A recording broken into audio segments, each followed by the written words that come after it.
South by Southwest 2022, by comparison, there was a ton of crypto stuff at the 2022 event. Crypto companies doing activations, parties, networking events, crypto sessions, and we know that market has certainly cooled off since then. I think that we are in a different place with AI. That this is has long-term staying power, and it is something that really is an inflection point we're at now that will change our futures, our children's futures, next generations. But that said, having gone through many of these cycles at South by Southwest, I also have some small amount of skepticism. Is this just one more hype cycle? And so there you go. It's hard to imagine at this point that AI is simply hype because we can see so many real world applications, not just frivolous applications. It's relatively easy for us to understand. So again, I think this is something that's here to stay. That said, we could come back and do this interview in 2 years and we could say, look how stupid we were to think that AI was going to change everything. We're now on to flying taxis, and that is the future. Hugh Forrest serves as co-president and chief programming officer for South by Southwest, which includes South by Southwest Interactive, one of the largest tech conferences in the world, helping creative people achieve their goals. Founded in 1987 in Austin, Texas, South by Southwest is best known for its conference and festivals, for which Hugh oversees all of the content that celebrate the convergence of tech, film, music, education, and culture. Hugh holds many accolades, including Austinite of the Year in 2012 from the Austin Chamber of Commerce, and he was named one of the Austin Entrepreneurs of the Year in 2014 by Ernst & Young. Hugh was awarded a Key to the City in January 2023 by Austin Mayor Steve Adler and received an honorary doctorate in 2018 from Kenyon College, his alma mater. In 2021, he was awarded Diversity Champion of the Year by the Austin Black Business Journal. Through his decades of work with the Austin Reggae Festival, he has helped to raise more than $1 million in funding for the Central Texas Food Bank.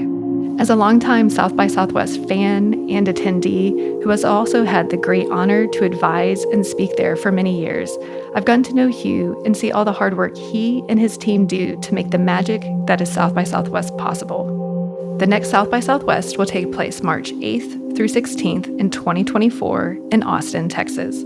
Today, you'll hear Hugh's unique perspective on trends at the intersection of tech, culture, and creativity, including lessons from the social media revolution for our current zeitgeist that encompasses all things artificial intelligence. Discover what's on the horizon for next year's South by Southwest Interactive, where AI will be all the buzz with over 250 speaker proposals submitted. The conference programming will also include sessions on virtual and augmented reality, quantum computing, the creator economy, synthetic biology, climate change, and more. In our conversation in this episode, Hugh considers whether AI is part of a hype cycle and discusses the need for guardrails on it. He also shares the importance and power of community in this moment in time. Enjoy. But have you ever thought, what if this is all just a dream? Welcome to Creativity Squared. Discover how creatives are collaborating with artificial intelligence in your inbox, on YouTube, and on your preferred podcast platform.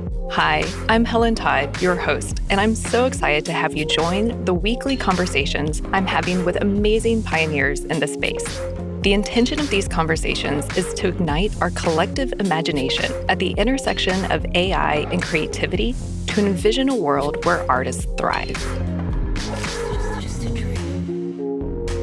Hugh, it is so nice to have you on the show. Welcome to Creativity Squared.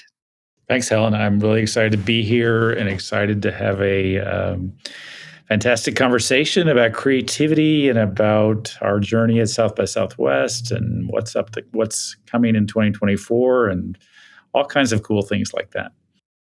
Yeah, same here.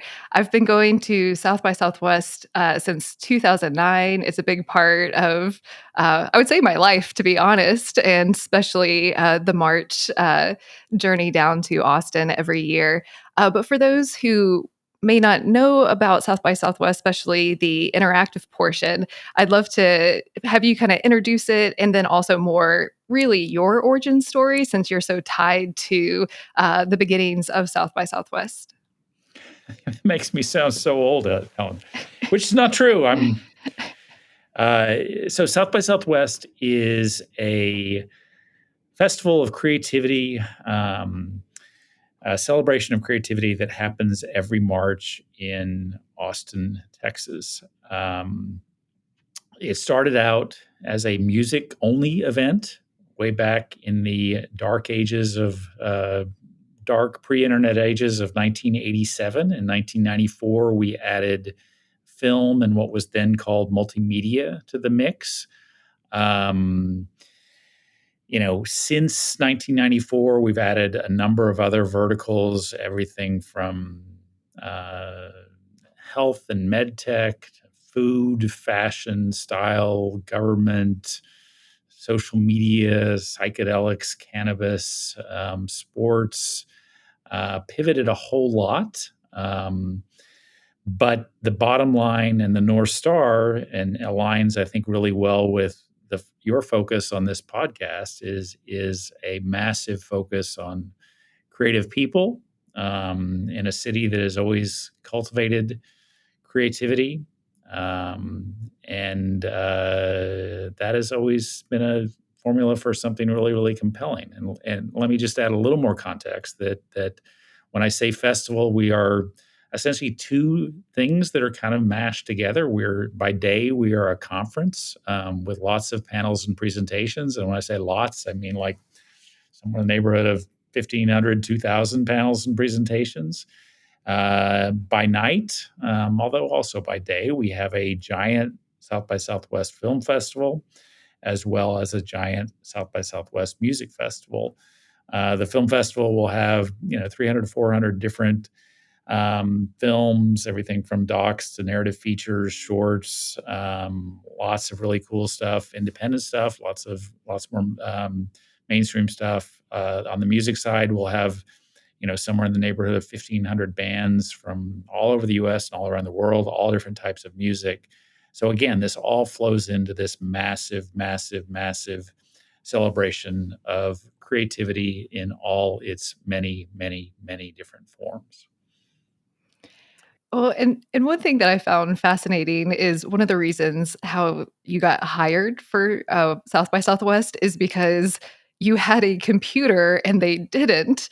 And to me, that's kind of wild because it's such a staple in the tech world these days. So, can you tell us a little about your origin story too? Yeah, Helen, as always, you've done your homework, so that's a good thing. I grew up in Austin. Um, was a big fan of the Austin music scene. Went to tons of shows back in the day. I went away to school in your neck of the woods, Kenyon College in beautiful Gambier, Ohio. Came back to Austin after that and wanted to start a newspaper. And that was back when print was still a thing. So that dates me.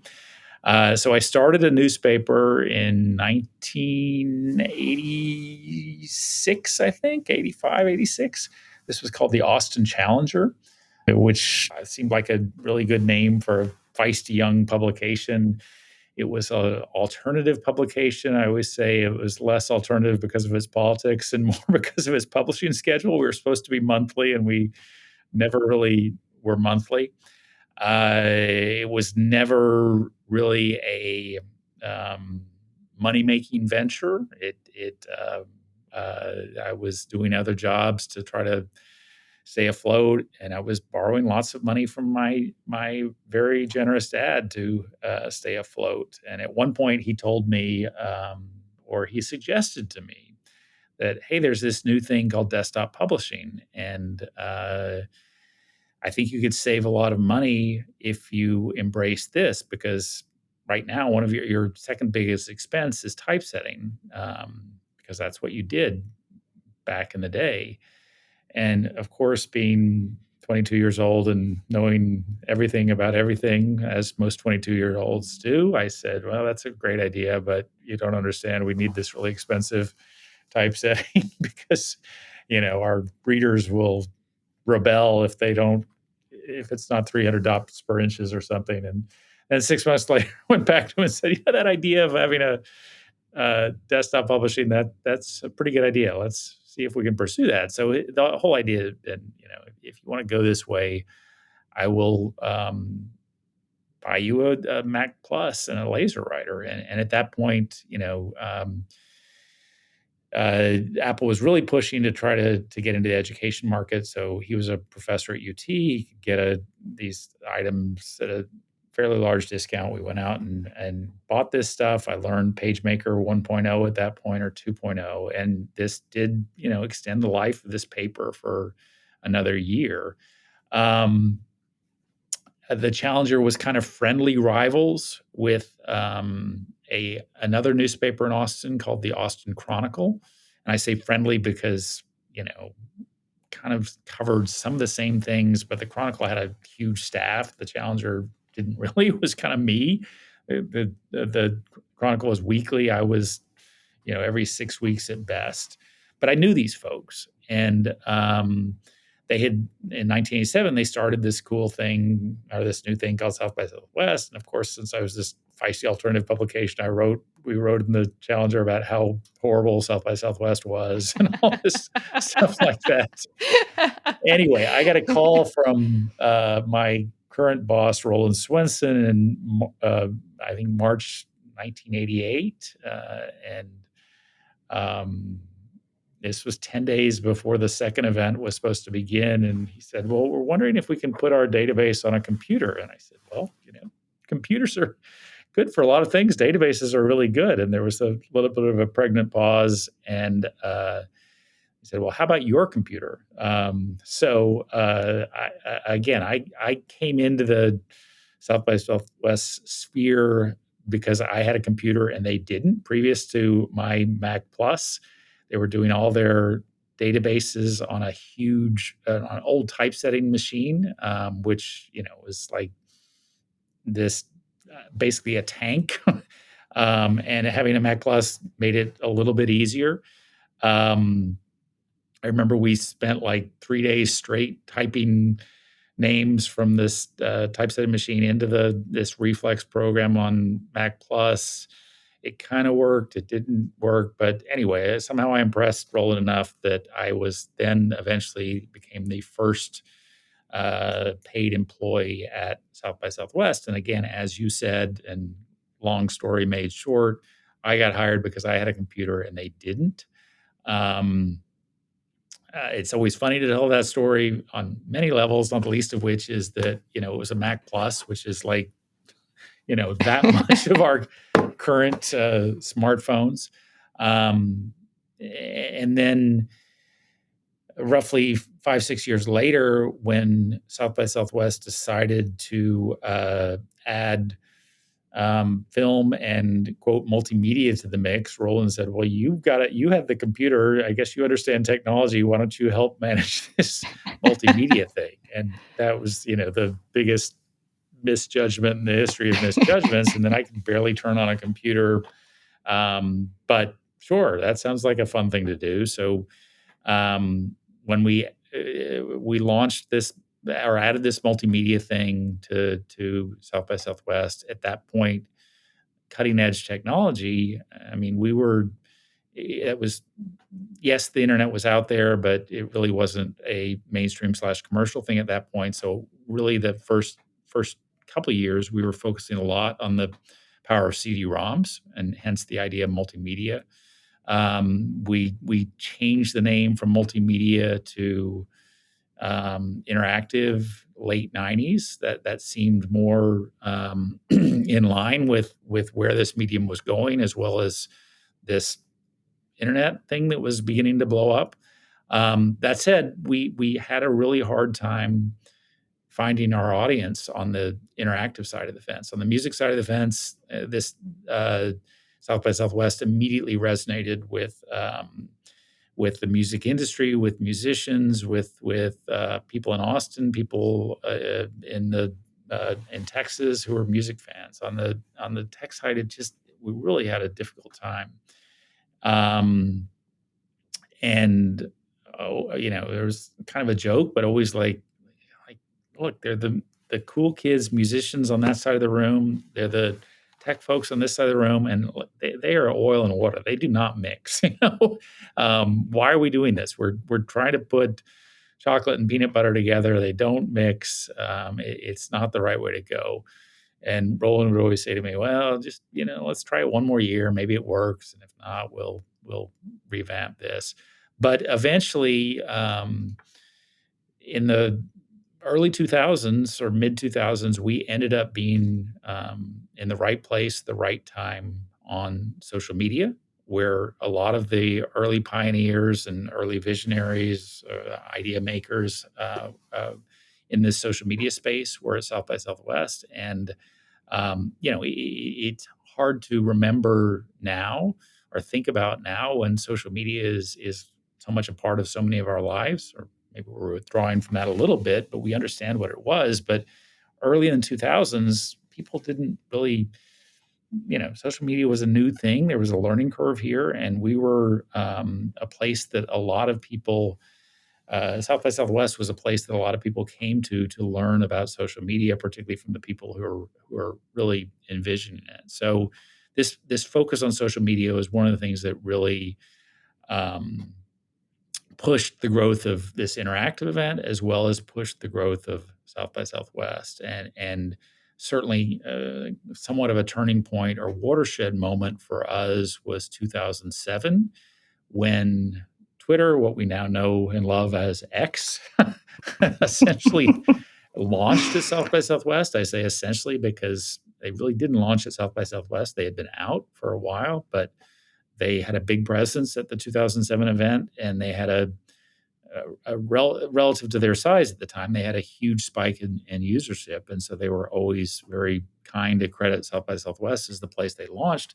After that happened, really every startup in the world wanted to come to South by Southwest to get that same kind of bump. Every VC in the world wanted to come to South by Southwest to discover the next Twitter. And we really began pushing or growing more as a technology event as opposed to a music event. Again, that's kind of a big picture view of this stuff. Around that time, we also again began to mix in these other verticals that attracted creative professionals, and that again proved to be a neat mix. So that is a much longer than elevator pitch recounting of my origin story at South by Southwest, and let me just put an end to that by saying, it's been a heck of a journey. It's been a heck of a ride.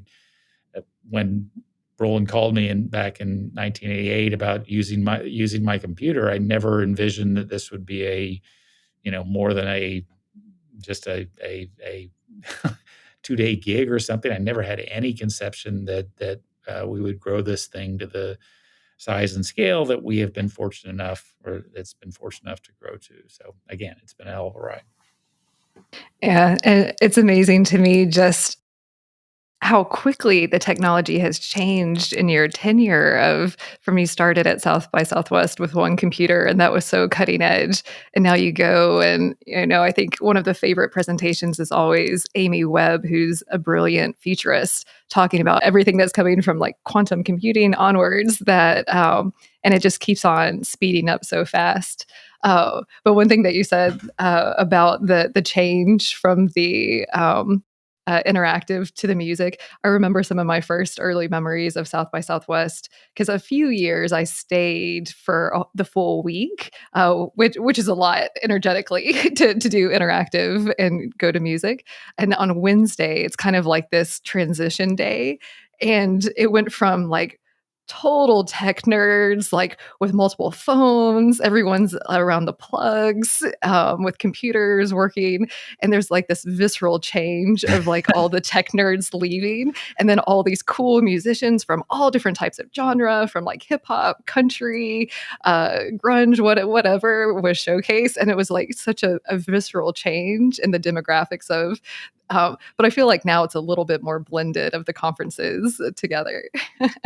Yeah, I absolutely. That was the experience for so many years. But I also agree that it's a little more blended now, and um, a lot of reasons for that, but not the least of which is that like it or not, for better or for worse, there's a tech backbone to everything now. Certainly a tech backbone to music, and certainly one of the skills that we try to teach musicians coming to the to South by Southwest, particularly up and coming young musicians, is how to manage your own social media presence, how to manage your website, how to manage TikTok or whatever the kids are using at this point.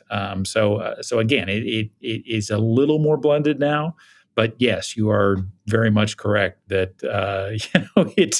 it goes from kind of skinny tech jeans to really skinny rock and roll jeans. Kind of cool tech tattoos to full on sleeves, legs, faces, whatever tattoos for the musicians. Well, and one thing that I love talking to you about too, just because the seat that you sit in, are the trends that we're seeing, and it does seem like every year, whether it was back in 2007, which was before I started going, like all the hot buzz was Twitter, and then different years there's a hot new buzzword. This past year was definitely artificial intelligence.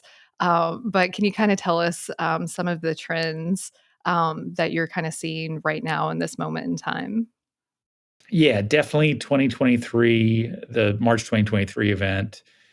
Um, AI was a huge focus then. I mean, we were only at that point 3 months from the release of ChatGPT in early December or late November.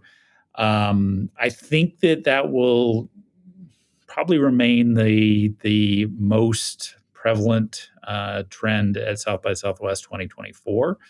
AI, all its implications, all the many consequences we need to think of, and particularly in light of our ongoing North Star is how does AI change, impact, redefine creativity? It does, and I think we're all we're all coming to grips with that. Does it mean you just become more creative or most creative in the terms of the prompts that you type in? Does it, does it mean that you learn what various AI programs do well, and that can free you up to simply be more creative? Again, we're all learning this, and I think South by Southwest is a great place to explore this. We'll also have plenty or lots and lots of discussions at South by Southwest 2024 about this ongoing issue of how to put guardrails on AI to try to get to a better place on this, and not have the kinds of negative consequences we've seen with other technologies, social media. But beyond AI, some of the things that I think we'll see at 2024, South by Southwest 2024, we'll see. We'll continue to do coverage on the Metaverse, XR, AR. I think this will be. I mean, that's certainly not going to be as big as AI, but I think it will be compelling because the new Apple headset's going to be released sometime in the spring. We don't. My understanding, we don't know, that could be anywhere from January to April, but that is you can make an argument that will really reignite interest in this space, will encourage a lot of people to get into this space that haven't before. Hugh, I'm going to make a bold prediction that they're going to time it before South by Southwest to get the buzz.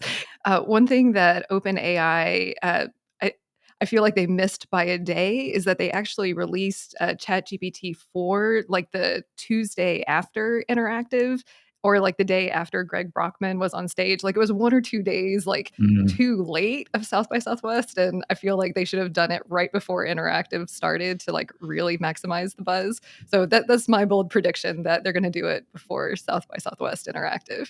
Well, Tim Cook, who I know is an avid subscriber to your podcast, you can contact me about how we can make a big splash with that release at South by Southwest. So there you go.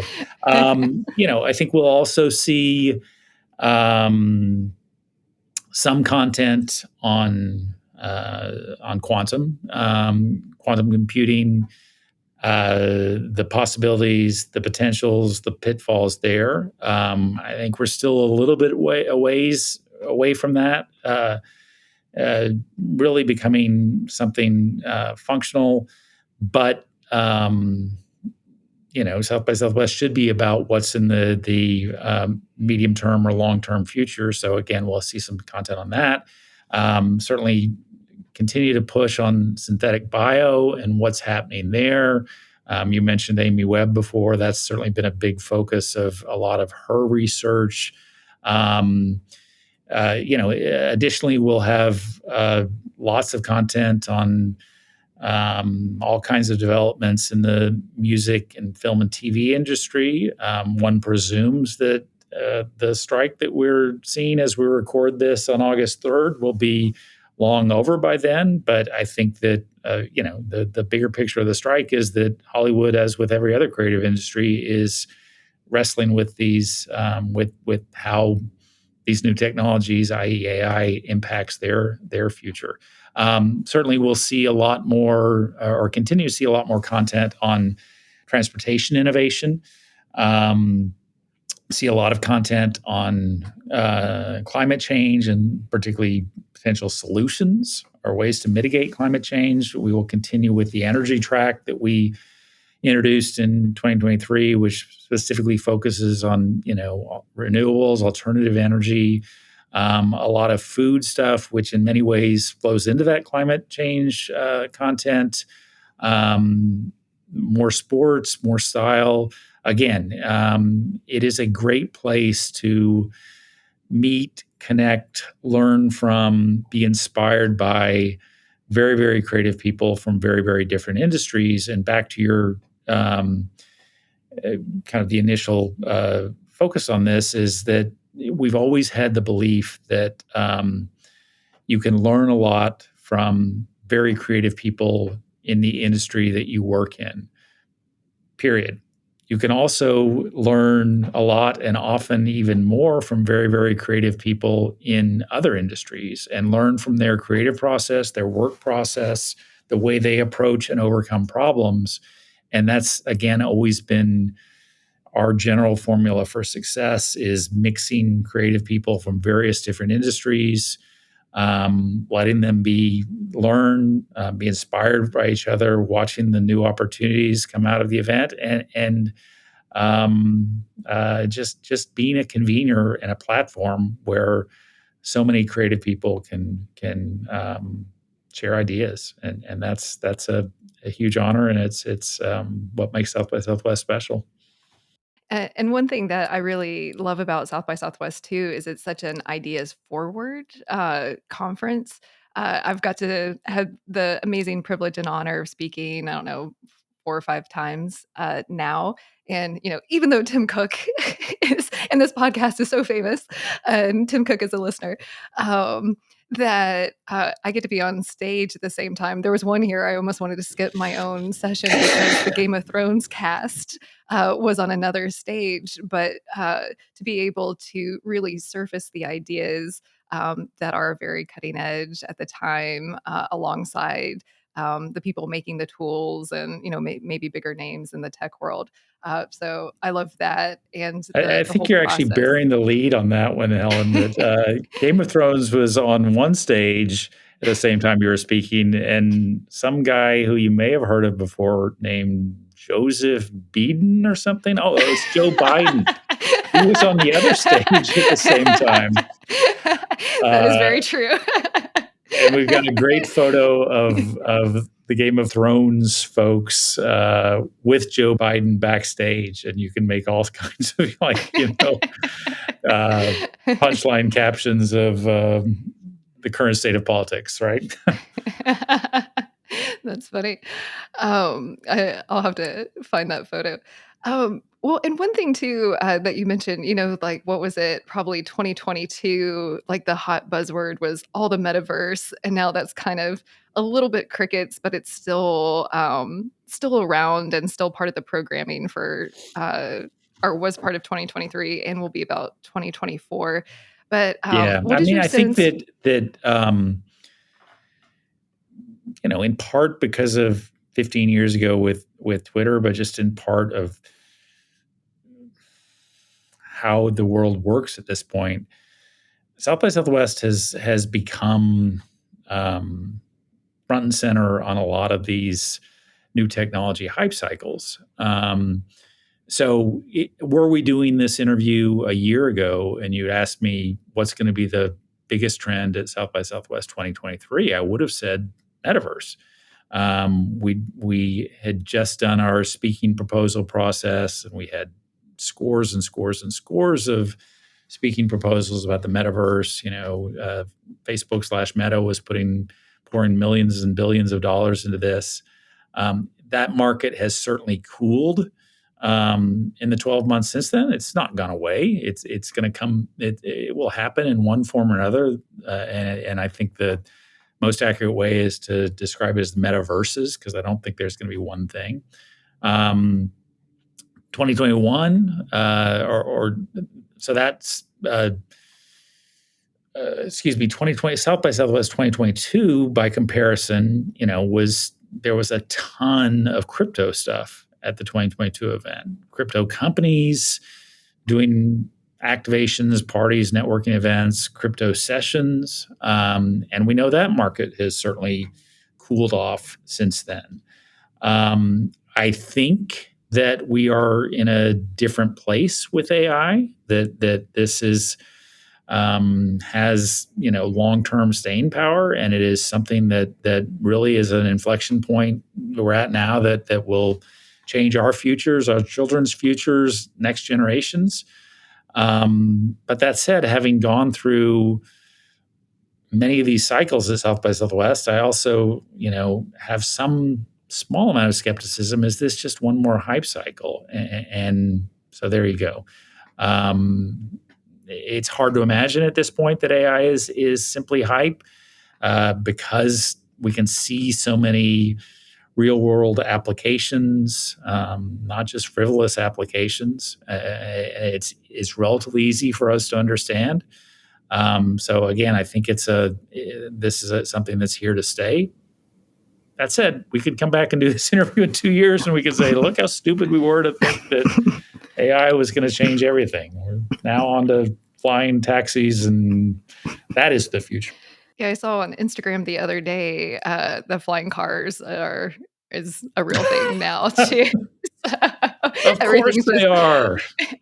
Why wouldn't moving they so be? fast. Um, yeah, well, I remember leaving, March, or leaving Austin in March, and, like, having that question of, is AI this disruptive, or is it just the hype cycle? Because when you hear Amy Webb talk, I love her setup of, like, it's a little binary in terms of, we can go one way or teeter another, which is a lot more dystopian and whatnot. And then you have tech ethicists like Tristan Harris, who has the AI dilemma out, which we'll be sure to include in the show notes.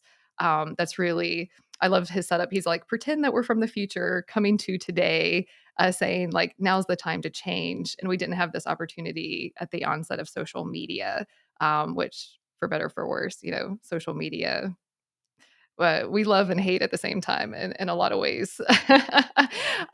So I still have this like internal like, and then you hear like Scott Galloway's like he doesn't think it's as big of a deal as the gravity of the situation of AI. So I think it depends on who you talk to and who you listen to, what what they're saying. So yeah, do you have any other thoughts aside from the hype cycle about AI in this moment in time? Well, I do think that, or I agree that with your perspective that, look, we have been through this with social media before. And when I say we, again, South by Southwest was really, for better or for worse, right in the center of this. And we, at the dawn of the social media age, um, a lot of us really bought into this idea that social media was going to absolutely make us closer. It was going to make the world a better place. It was going to eliminate these divisions in our society.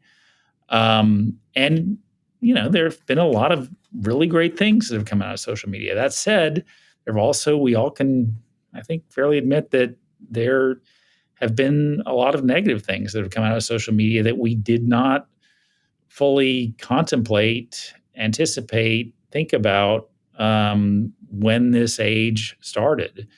There were some that were doing this, people like Jaron Lanier, who were, raising flags from day one, or caution flags from day one.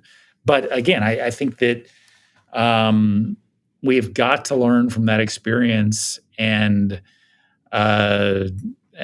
be more mindful, be more cognizant, be more aggressive in terms of putting safeguards, guardrails, guide rails, regulations, laws around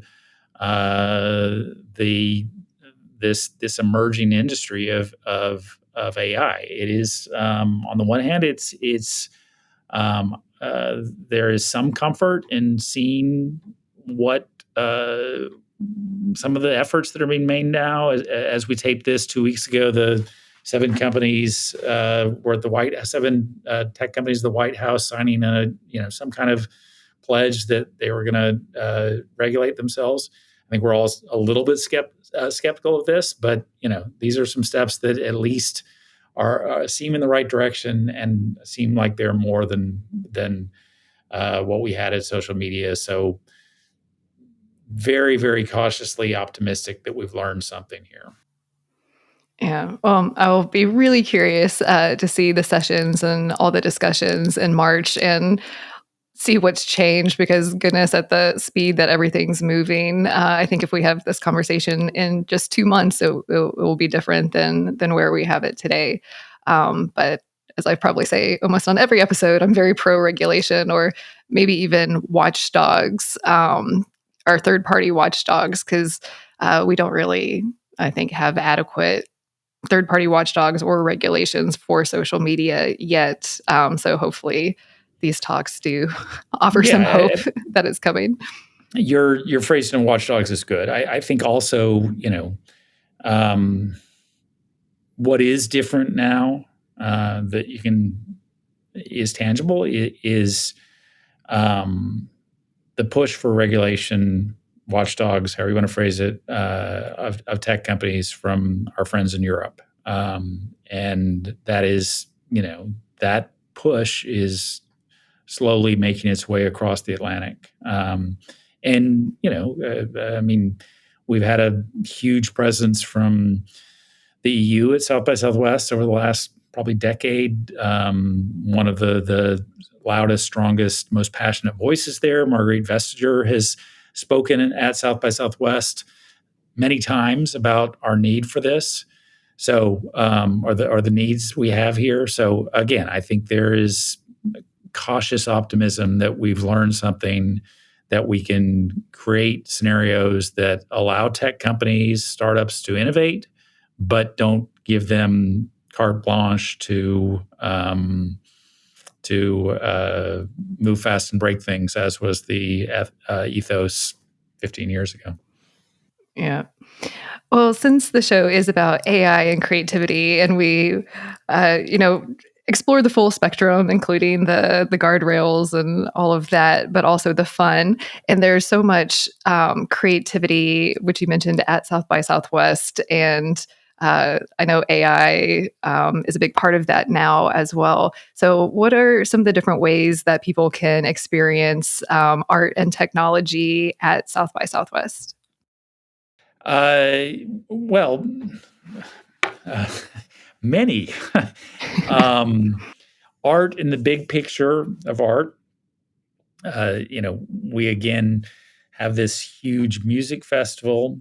We have a huge film festival, and the way that the badges are set up, we certainly encourage cross pollination there. We have had a South by Southwest art program for several years that will be on hiatus for 2024, hoping it comes back in 2025. That said, I think we'll see a lot of activations that showcase traditional artwork as well as less traditional artwork that utilizes AI or VR, AR holograms. We've done, pushing back to that VR idea, and we talked about it previously on the Apple headset and our friend Tim Cook. We've had a virtual reality theater at South by Southwest for the last several years. It's a kind of a hands-on play space where people can experience some really cool immersive content and experiences. And that has been very, very popular with our attendees. And again, I think that we may be on a bit of a renaissance with the AR VR space, given that Apple is pushing into this market more, and Apple is generally pretty smart about what markets it gets into, and understanding when the market is mature enough for them to make their entree. So again, I mean, what is so much the core of South by Southwest is providing experiences that showcase creativity, art in all its many forms, and giving inspiration to our community that way. Yeah. I know that seeing some of the different activations is always a treat. It was a couple of years ago, it was pre-pandemic, but there was in the VR theater like a NASA experience where for those who will never be able to go to the moon, or I think it was Mars. But it was so cool. I remember like jumping and then looking down, and there were footprints in the VR headset Wow. from my jump. So it was totally immersive, and all of like the latest tech and all the different experiences were all right there just to sample. Which makes me think, because you get access to all of this every year. Is there any like standout experiences that have really taken you aback of like, oh wow, or as the programmer, you can't pick out any favorites. I respect that too. No, it's less of that, and it's more that I tend to experience more of the event from my computer of dealing with whatever minor fires or issues or challenges there are, and I tend to learn more about the event from talking to people like yourself who are out there in the field and hearing the positive experiences they have. I mean, certainly, that said, okay, that framework established, I mean, probably two of the neatest things in the last 10 years. 2017, the TV show Westwood did this huge immersive experience, immersive or IRL immersive, where they took over a town 20 miles from Austin, and they bussed very, very small amount of South by Southwest attendees, and they were actually in Westworld. They'd hired actors to be Westworld characters. I did not get to go to that. I But didn't either, but I heard about it. yeah, we heard lots of great stories about it, and wow, that's really cool. A year earlier, we were fortunate enough, blessed enough, however you want to phrase that, to host 44. That would be Barack Obama at South by Southwest, as well as Michelle Obama.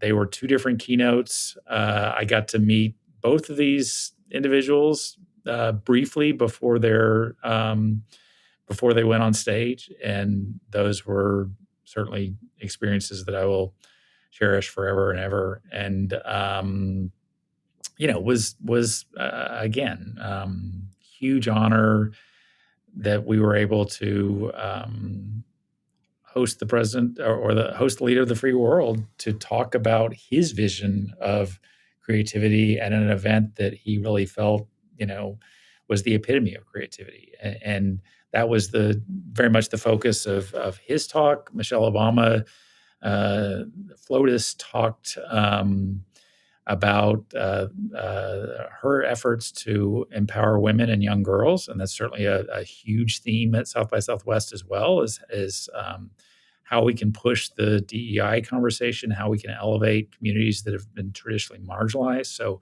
her presence was equally powerful. And again, those were, if you're asking me, one of my favorite memories of X number of years working here. There you go. That's amazing. I was lucky enough to be in the audience for the Barack Obama one. It was kind of nosebleed seats, but it was. I still remember some of the things that he said at that talk so well too. So that's neat. Well, one question I have, because having spoken, attended, and been an advisor for many years for South by Southwest, one of the processes, because you do so much footage of the festival and then share it online, which is great. So a lot of these talks, if not all of them, at least the main keynotes, are available for watching online, which is always so fantastic. And within the panel picker, which I know we'll talk about in a second. But comes with lots of waivers to sign that you're signing over, giving permission to South by Southwest, and then also how you're not using it, the logo and stuff outside of certain ways. So I know, like, from that standpoint, there's a lot of waivers and brand usage that South by protects. What's the word? Understandably so. And at the same time, today, as of the recording, I'm introducing my custom synthetic avatar to the world. So I've been cloned digitally and cloning my voice. And I've often thought about waivers every waiver today is totally out of date, because when you sign over, yes, you can use my likeness in film and video and whatever technology is going to come in the future in all of the universe and world, or whatever legalese way they say that, is now literally giving our people are signing away, to have their voice cloned and their likeness animated in ways that, we probably couldn't have even imagined when these waivers started. So as at the in the center of a conference of all of this tech that also deals with a lot of media, I'm curious if internally in the internal South by Southwest staff conversations, if this topic has come up already or not. Yes, it has come up already. Thankfully, we have a few very, very capable lawyers who understand this stuff a lot better than I do. But a bigger picture, it fits into what so many of our current conversations are, and so much of what we've touched on in this podcast is just how AI changes or potentially changes everything. And just when you think you've kind of covered all the spectrum of ways this can impacts our near-term future, like you open another door and, oh wow, that's going to change things too. So I think you're exactly right on this, that it will change, dramatically change how we how South by Southwest and other events, the fair rights usage of video recordings, of audio recordings that we make of our content, and brave new world ahead, right? For sure.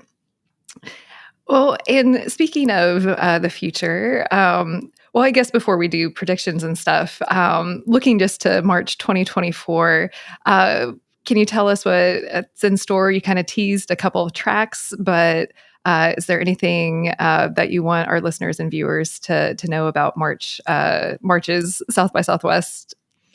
Well, a lot of the stuff that we've talked about, yes, in a story that will surprise no one, we've had a artificial intelligence track for 2024. Again, it's front and center with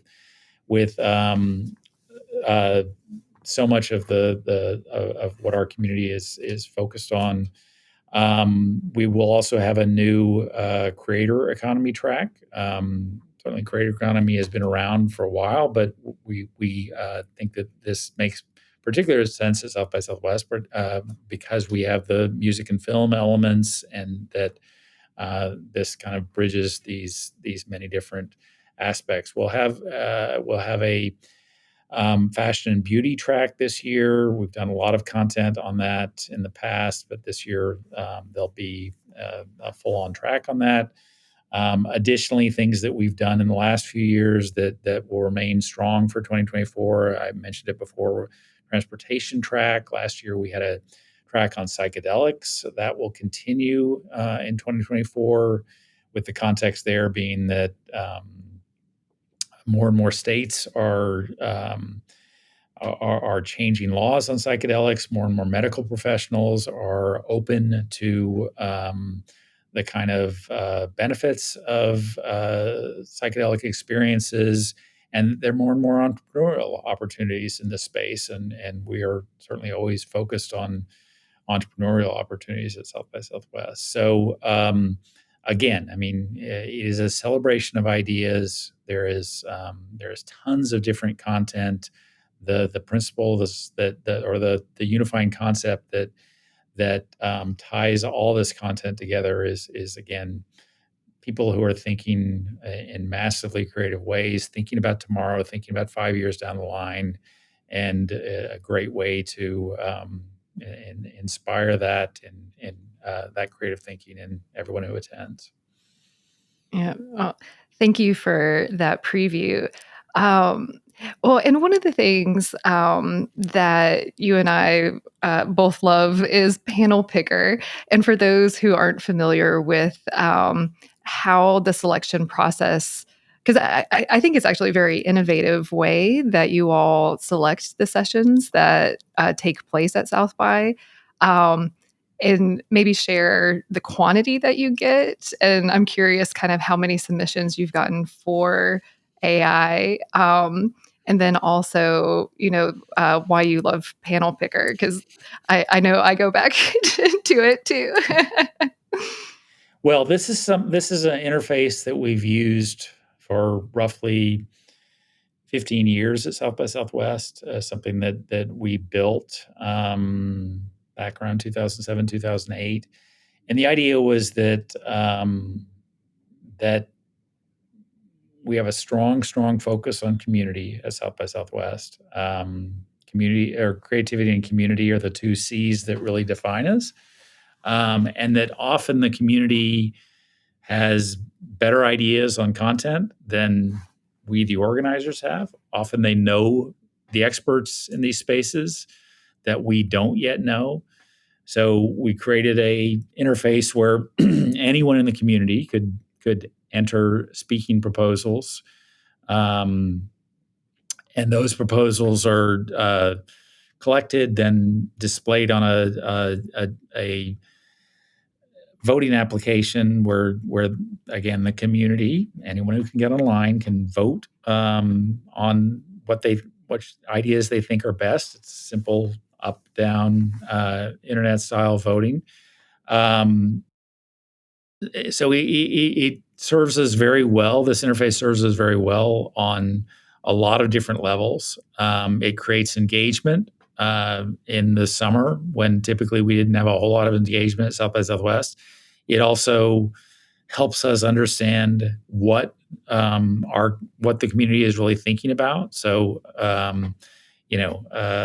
what the community is thinking about in August 2023 again is very much the theme of this conversation. AI. We got somewhere in the neighborhood of 250 proposals that have a direct focus on AI, but we'll also see other blips in there. And in previous years, we would see the previous year there was 2 proposals on voice bots. Then this year there are 30 proposals on voice bots. Oh wow, our community is interested in this. Overall, we had more speaking proposals this year than I think back to 2018, 2017. So Wow. definitely the most since the pandemic. That's great. I think that reflects overall interest and buzz in South by Southwest. I think that when this podcast airs, the voting process, the community voting process will have concluded. That concludes on August 20th. Nonetheless, the interface will remain live at panelpicker.sxsw.com. That's panelpicker.sxsw.com. And encourage your viewers, your listeners to go in and play with the interface. It is, again, a great way to understand what very creative people are thinking about. There's a search functionality, and you can type in whatever your favorite keyword is and see what kinds of speaking proposals are in this interface. Some of which will be, well, yeah, that makes sense. Some of which really, I don't agree with that at all. But it's, again, a marketplace of ideas, which is very much what we are at South by Southwest. So something to play with and, in the vernacular, geek out on. Well, and I'll be sure to put the link in the description. And I think the other aspect too that's really nice is that you have the community vote, then you have an advisory board, and then the staff picks. And one of the mechanisms for the advisory board is, if there's really great ideas that might not have the maybe volume of votes, but to surface those kind of like hidden gems from different subject matter experts in addition to the vote. So I really just love the whole process of how the sessions are decided too. Well, thank you for the nice words. That means a lot. While the process is definitely not perfect, we think that it, again, reinforces that community aspect of South by Southwest in terms of the overall judging, grading, rating. We wanted to have something that the community could engage with, but we also wanted to ensure that it wasn't simply a popularity contest, that someone who had 10 million followers on the platform formerly known as Twitter would not have an advantage over someone who had 10 followers. And hence we have this advisory board or panel picker evaluators who look at every or a set of ideas. We have staff who look at a set of ideas, and we try to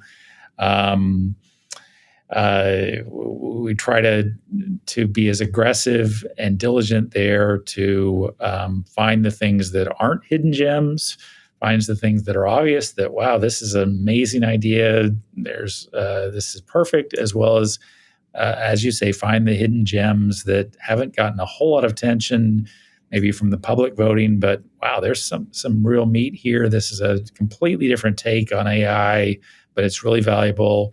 This is a speaker from,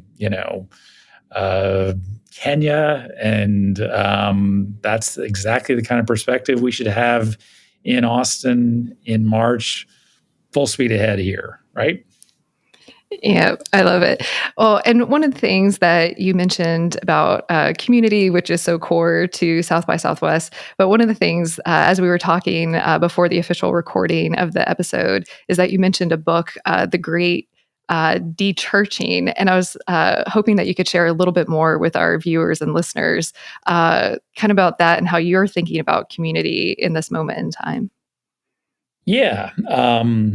I had seen a story on this, essay on this book, or a review on this book in The Atlantic in July. The book is scheduled to come out August 22nd, so I think it will be out when the podcast airs. It is a study on the decline in church attendance in the U.S., and the authors contend that in the last 20 years, the decline has been steeper than ever before, and talk about the factors there, one of which is that one of the big factors there is as a society, we're less focused on community and more focused on individuals than we ever have been before. I find this fascinating because, again, I think one of the things that one of the big things that we do, that we serve, that we are very attentive to at South by Southwest is providing a sense of community. I've given a few talks over the years, lectures, presentations, however you want to phrase it, about how events like South by Southwest, TED, Burning Man, on down, lectures at the Y, and those are great too, provide to a degree the kind of community that the church typically or traditionally did in America and in other countries. So again, I'm fascinated by this book. I hope to have some time to read it and understand a little more about what they found and perhaps apply some of the author's learnings to what we do at South by Southwest. But again, one of the ironies of South by Southwest is that there's a huge focus on tech and a huge focus on whatever new platform there is that allows people to theoretically come together, whether that's Twitter, X, MySpace, Facebook, Meta, TikTok, Be Real, whatever comes out between now and then. But what we always find is that, that is still not as powerful as face-to-face interactions. About bringing people together, one place, one time, giving them some kind of common experience, giving them a platform to connect with each other in person, in real time, and the power of that. It's possible that sometime in the future we create platforms, technological platforms that do that, but haven't yet. Events, conferences, conventions, festivals, I think are doing a lot more of that now. And in some ways fulfilling that role that other institutions such as the church have traditionally provided. Oh, I know I've made some dear friends from South by Southwest over the years and can attest to the power of the community. Well, for final thoughts for the episode, do you have any hopes, predictions, wishes when it comes to tech or AI and tech at this moment in time? I will reiterate what we talked about earlier, that